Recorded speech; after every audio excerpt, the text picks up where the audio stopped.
မိဘပြည်သူအားလုံးမင်္ဂလာပါကျွန်တော်ကတော့တရားလွတ်တော်ရှင်နေဦးအောင်ရဲဆိုဖြစ်ပါတယ်ကျွန်တော်တို့ဒီနေ့ဖြန့်ဝေပေးမှာကျွန်တော်တို့ဆွေးနွေးပေးမှာကတော့ဖွဲ့စည်းပုံအခြေခံဥပဒေတွေရဲ့သဘောတဘာဝတွေနဲ့တမိုင်းကြောင်းဆင်လာတဲ့တိုးတက်ပြောင်းလဲလာပုံတွေဖွဲ့စည်းပုံအခြေခံနဲ့ပတ်သက်ပြီးတော့ကျွန်တော်တို့ပါဝင်တဲ့အချက်တွေအကြောင်းကိုကျွန်တော်တို့ဆွေးနွေးတင်ပြသွားမှာဖြစ်ပါတယ်အဲ့တော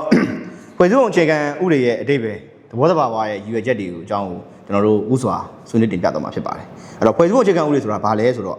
့ဖွဲ့စည်းပုံအခြေခံဥပဒေကတော့ရုပ်ရှင်ပါတယ်ဖွဲ့စည်းပုံအခြေခံဥပဒေဆိုတာကျွန်တော်တို့နိုင်ငံတစ်ခုကိုဖွဲ့စည်းတည်ဆောက်ရမှာနိုင်ငံတော်မှာရှိတဲ့ဥပဒေအားလုံးရဲ့အခြေခံအကြဆုံးဥပဒေဖြစ်ပါတယ်ဖွဲ့စည်းပုံအခြေခံဥပဒေဆိုတာကတော့ကျွန်တော်တို့နိုင်ငံတစ်နိုင်ငံမှာအရေးကြီးဆုံးဥပဒေအားလုံးရဲ့အခြေခံအကြဆုံးဥပဒေဖြစ်ပါတယ်အဲ့တော့ဖွဲ့စည်းပုံအခြေခံဥပဒေဆိုတဲ့ဟောရတာ constitution ပေါ့ဒါကဘယ်ကနေပြီးတော့ဆင်းသက်လာလဲဆိုတာကိုကျွန်တော်တို့လေ့လာတဲ့အခါမှာဖွဲ့စည်းပုံအခြေခံဥပဒေ constitution ဆိုတဲ့ဒီကျွန်တော်တို့အင်္ဂလိပ်ဟောရတာကကျွန်တော်တို့လက်တင်ဘာသာစကားနေပြီးတော့ဆင်းသက်လာခြင်းဖြစ်ပါတယ်အဲ့တော့သူ့ရဲ့အဓိပ္ပာယ်ကတော့ကျွန်တော်တို့ကတရားဝင်လုပ်ပိုင်ခွင့်တွေအနှင်းတာဖွဲ့စည်းတည်ထောင်ခြင်းတွေဆိုတဲ့ပြီးတော့အဓိပ္ပာယ်ရပါတယ်အဲ့တော့ဖွဲ့စည်းပုံအခြေခံဥပဒေဆိုတာဘာတွေလဲလို့ပြောရလို့ရှိရင်ဖွဲ့စည်းပုံအခြေခံဥပဒေဆိုတာကျွန်တော်တို့က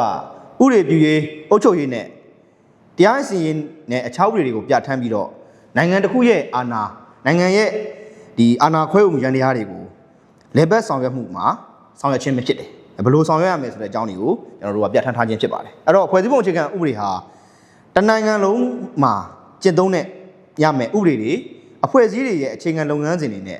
အခြေခံအခွင့်အရေးတွေကိုသတ်မှတ်ပေးထားတဲ့ဥပဒေဖြစ်ပါတယ်အဲ့ဒါဘာလို့ဆိုလိုတာလဲဆိုတော့ကျွန်တော်နိုင်ငံတစ်နိုင်ငံလုံးမှာ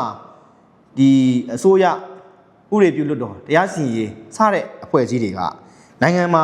ကျင့်သုံးလိုက်နာကျင့်သုံးရမယ်ဥပဒေတွေဒီအဖွဲ့အစည်းတွေကနေပြီးတော့လုပ်ငန်းဆောင်တာတွေမှာကျွန်တော်တို့ဥပဒေအရအခြေခံအခွင့်အရေးတွေကိုကျွန်တော်သတ်မှတ်ထားခြင်းကိုဆိုလိုတာခြင်းဖြစ်ပါတယ်အဲ့တော့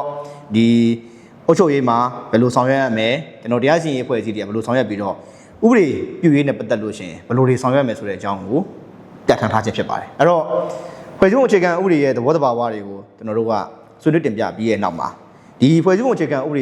ေဆိုင်ရာတမိုင်းဆိုင်ရာတိုးတက်မှုတွေအကြောင်းကိုကျွန်တော်တို့ဆက်လက်ပြီးတော့ညှောက်ပြီးတော့မှာဖြစ်ပါတယ်အဲ့တော့ဖွဲ့စည်းပုံအခြေခံဥပဒေနဲ့ပတ်သက်ပြီးတမိုင်းကြောင်းအရာဆိုလို့ရှိရင်ဒီဖွဲ့စည်းပုံအခြေခံဥပဒေကိုဆောင်ရွက်တာနဲ့ပတ်သက်ပြီးဥဆောင်လာခဲ့တဲ့အချိန်တော်တော်ကြာအောင်ဥဆောင်လာတာတော့ဂရိတို့ကျွန်တော်ရိုမန်တို့ဖြစ်ပါတယ်အဲ့တော့သူတို့ကဖွဲ့စည်းပုံအခြေခံဥပဒေနဲ့ပတ်သက်ပြီးတော့ရှေးကြဆုံးဒီကျွန်တော်တို့နိုင်ငံတွေဒေသတွေလို့ကျွန်တော်တို့ကပြောရမှာပဲဖြစ်ပါတယ်အဲ့တော့19ရာစုနဲ့20ရာစုတွေမှာဥရောပနိုင်ငံတွေကျွန်တော်အာရှအာဖရိကနဲ့နိုင်ငံတွေမှာဒီဖွဲ့စည်းပုံအခြေခံဥပဒေနဲ့နိုင်ငံကိုစီမံခန့်ခွဲတဲ့စနစ်တွေတိုးတက်မြင့်မားလာပါတယ်အဲ့တော့ဖွဲ့စည်းပုံအခြေခံဥပဒေဆိုင်ရာတိုးတက်မြင့်မားမှုတွေဖြစ်ပေါ်လာတယ်လို့ပြောမှာ19ရာစုနဲ့20ရာစုတွေမှာကျွန်တော်တို့နိုင်ငံတော်တော်များများပြည့်နှံ့လာတယ်လို့ပြောမှာပေါ့အဲ့ဒီနောက်မှာဒီနေ့ခေတ်မှာတော့ကျွန်တော်နိုင်ငံတိုင်းလို့ဟာဖွဲ့စည်းပုံအခြေခံဥပဒေတွေကိုပြဋ္ဌာန်းထားပြီးတော့ကျွန်တော်တို့က UK နဲ့ကျွန်တော်အစ္စရေးနိုင်ငံတွေလောက်ကလွဲလို့ရှိရင်ကျွန်တော်တို့နိုင်ငံအတော်များများဖွဲ့စည်းပုံအခြေခံဥပဒေတိကျပြဋ္ဌာန်းပြီးတော့နိုင်ငံကိုစီမံခန့်ခွဲနေတာဖြစ်ပါတယ်ကျွန်တော်တို့ UK နဲ့အစ္စရေးကတော့ဖွဲ့စည်းပုံအခြေခံဥပဒေကိုတိကျပြဋ္ဌာန်းထားခြင်းမရှိတဲ့ထူးခြားတဲ့နိုင်ငံတွေဖြစ်ကြပါတယ်အဲ့တော့ဖွဲ့စည်းပုံအခြေခံဥပဒေရဲ့သဘောတဘာဝတွေတမိုင်းကြောင်းဆိုင်ရာတိုးတက်မှုတွေကျွန်တော်တို့လေ့လာပြီးတဲ့အခါမှာကျွန်တော်တို့ရဲ့မြန်မာနိုင်ငံရဲ့ဖွဲ့စည်းပုံအခြေခံဥပဒေတွေရဲ့အကြောင်းကိုလည်းကျွန်တော်တို့ဆက်လက်မျှဝေပေးသွားမှာဖြစ်ပါတယ်အဲ့တော့မြန်မာနိုင်ငံရဲ့ဖွဲ့စည်းပုံအခြေခံဥပဒေနဲ့ပတ်သက်လို့ကျွန်တော်တို့က3ခုရှိခဲ့ပါတယ်အဲ့တော့မြန်မာနိုင်ငံလွတ်လပ်ရေးရပြီးနောက်မှာရှိခဲ့တဲ့ဟာတွေကိုပြောတာဖြစ်ပါတယ်အဲ့တော့မြန်မာနိုင်ငံလွတ်လပ်ရေးရပြီးတဲ့နောက်မှာ1948ခုနှစ်မှာကျွန်တော်တို့ဖွဲ့စည်းပုံအခြေခံဥပဒေရှိခဲ့တယ်အဲ့နောက်မှာတော့ကျွန်တော်တို့1984ခုနှစ်မှာရှိပါတယ်အဲ့လက်ရှိ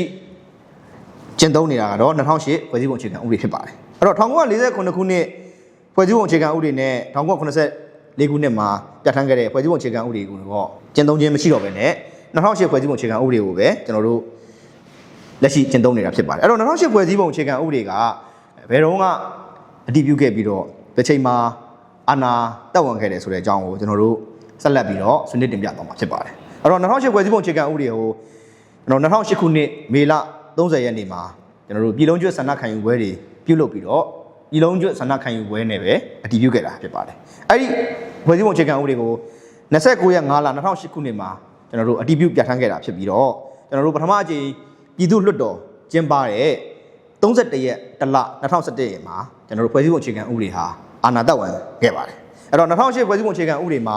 ကျွန်တော်တို့ဘာတွေပါဝင်လဲအခန်းပေါင်းဘယ်လောက်နဲ့ကျွန်တော်တို့ပုံမှန်တွေဘယ်လောက်ပါပြီးတော့နောက်ဆက်တွဲဇယားတွေဘယ်နှခုပါလဲလို့ဆက်လက်လေ့လာတဲ့အခါမှာ2008ဖွဲ့စည်းပုံအခြေခံဥပဒေမှာအခန်းပေါင်း15ခန်းပုံမှန်ပေါင်း458ခုနဲ့ဇယား5ခုပါဝင်တာကိုကျွန်တော်တို့လေ့လာတွေ့ရှိရဖြစ်ပါတယ်အဲ့ဒီပြဋ္ဌာန်းဥပဒေအရပဲကျွန်တော်တို့နိုင်ငံကိုလက်ရှိကျွန်တော်တို့အုပ်ချုပ်ပြီးတော့ကျွန်တော်အဲ့တိုင်းလဲပတ်နေတာဖြစ်ပါတယ်အဲ့တော့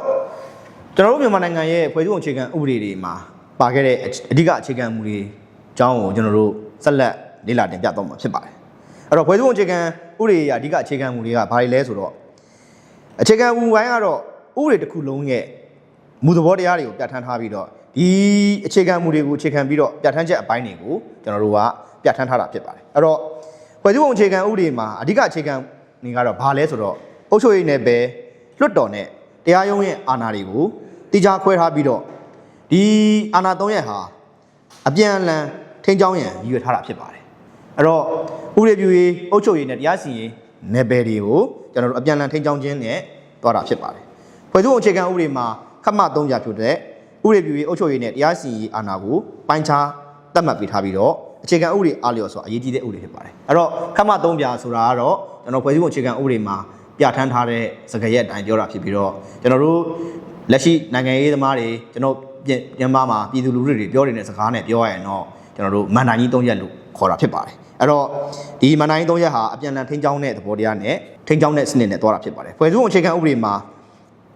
ဘယ်နိုင်ငံရဲ့ဥပဒေမှာဖြစ်အားနည်းချက်အသာချက်တွေရှိပေမဲ့တိုင်းပြည်တည်ဆောက်ရေးနဲ့ရန်တရားလည်ပတ်ဖို့အတွက်တော့ကျွန်တော်တို့ကမရှိမပြည့်လိုအပ်တဲ့အရာဖြစ်ပါတယ်အဲ့တော့ဖွဲ့စည်းပုံအခြေခံဥပဒေတွေဟာနိုင်ငံတစ်ခုရဲ့တမိုင်းကြောင်းအဆင့်လာတဲ့ယဉ်ကျေးမှုနိုင်ငံရေးအခင်းကျင်းတွေနဲ့ကျင့်သုံးတဲ့စနစ်ပေါ်မူတည်ပြီးတော့ကျွန်တော်တို့ကတနိုင်ငံနဲ့တနိုင်ငံမတူကွဲပြားမှုတွေရှိတာဖြစ်ပါတယ်အဲ့တော့2008ဖွဲ့စည်းပုံအခြေခံဥပဒေမှာလည်းအခြေခံမူတွေကိုပုံမှန်1ကနေ48ထိပြဋ္ဌာန်းထားပြီးတော့